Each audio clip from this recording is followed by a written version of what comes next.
Projeto Papo Amigo, chave Pix programa papoamigo@gmail.com.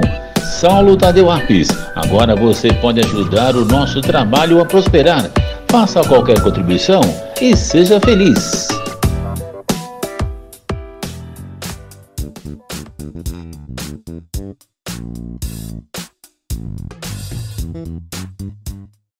A gente quer ser reconhecido pelo que nós estamos fazendo um pelo outro. E quando isso não acontece, a gente se sente sugado e sugada. E foi o caso do Marcos e com certeza da esposa dele. Em algum olhar, a gente quer ser reconhecido. Então, ele não se via reconhecido de um lado, ela não se via reconhecido do outro.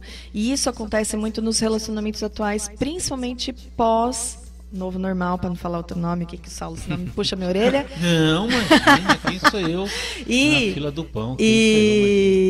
Então a gente quer ser reconhecido. Após, né, todo esse contexto que a gente teve, muitos relacionamentos acabaram por quê? Porque a gente trabalhava, né, fora, em todos os limites, só que a gente quase não convivia em casa. E aí, quando você convive, você quer saber assim, poxa, eu estou fazendo isso, por que não está dando valor? Poxa, eu estou querendo o teu apoio, por que você não dá valor? E aí vai entrando nesse contexto, cada um vivendo a sua história, mas todos nós queremos ser reconhecidos neste relacionamento.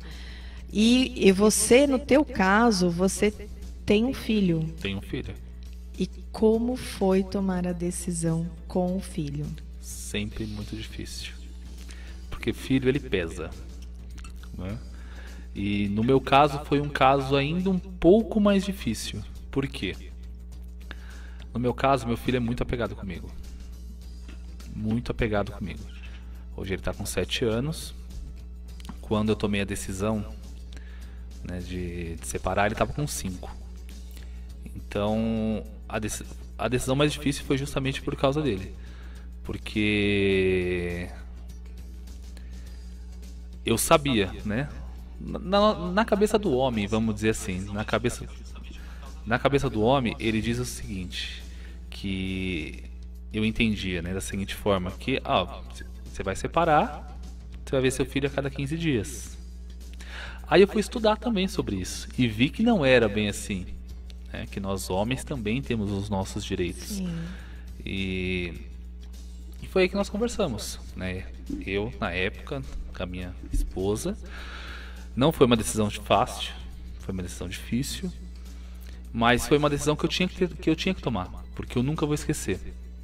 Quando eu fazia tratamento com a doutora Tânia, ela chegou para mim e falou assim: Marcos, numa família, vamos dizer assim, né, normal, né, é sempre o pai, a esposa e os filhos. Na sua família é diferente. Eu falei: por que, doutora Tânia? Ela falou assim: na sua família é o pai e os filhos. Então, na época, ela pontuou que a minha esposa era uma filha para mim, porque ela era muito dependente de mim. Em alguns relacionamentos existe a dependência do homem e da mulher. No meu caso era diferente. E isso pesou muito na minha decisão. E aí veio a parte do filho. E eu falei assim: como que eu vou fazer? Porque eu larguei tudo, eu abandonei casa, eu saí sem nada, vamos dizer assim. Justamente porque eu queria me libertar de tudo aquilo, eu queria me libertar daquele passado, eu não queria nada. Todo mundo falou assim: nossa, Marcos, mas não quis nada.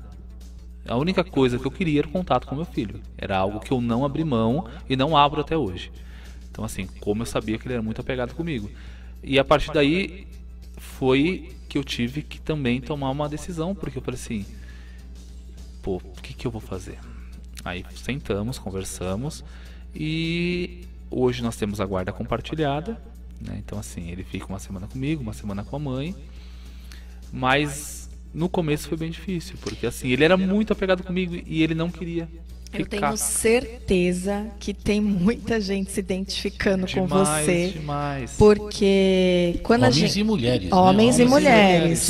Vocês chegaram a assistir o filme Comer, Rezar e Amar com a Julia Roberts? Claro, tá no meu Ou ler o método, livro, Comer, Rezar e Amar. É muito legal, é bem isso. Tem uma cena no filme que ela fala assim: fica com tudo e vai.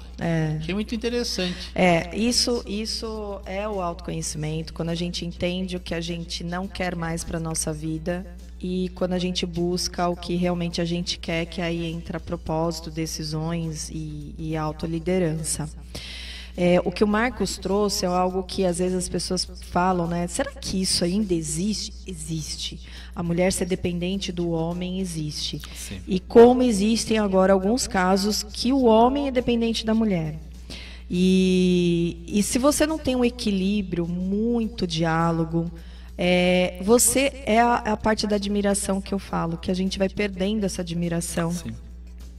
E aí você entra no contexto do filho, e é muito louco isso, por quê? Porque você vê a sua esposa, o seu marido, entrando no contexto de não como homem, mas como filho. E eu vou falar mais. Muitos casos, olha como a linguagem afeta o nosso cérebro.